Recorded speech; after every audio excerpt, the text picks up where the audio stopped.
আগের ভিডিওটাতে আমি তোমাদের বলেছিলাম যে আমি ওই দুজনে ছোট্ট ছোট্ট বেবিসগুলোকেও তোমাদের দেখাবো।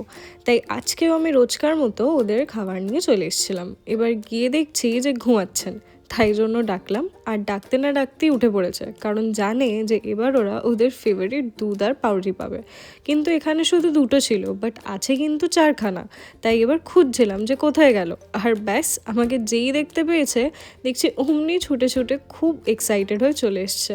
আর এটা হচ্ছে সব থেকে ওভার অ্যাক্টিভ, মানে এ এতটাই আমাকে দেখলে হ্যাপি হয়ে যায় যে ও আনন্দতে কী করবে বুঝতে পারে না।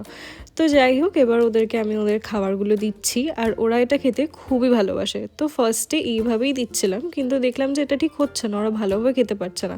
তাই ভাবলাম একজন একজন করে দেব। তো সেই জন্যই বাটিটাকে ওপরে রেখে ওদেরকে তুলে খাওয়াচ্ছিলাম।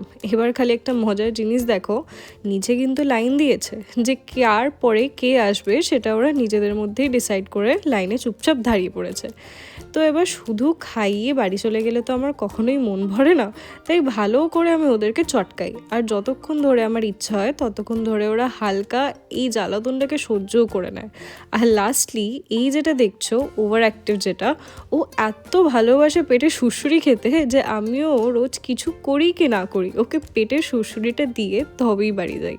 তো আজকের এই সুন্দর ব্লগটা এখানেই শেষ করছি। দেখা হচ্ছে একটা নেক্সট ব্লগে।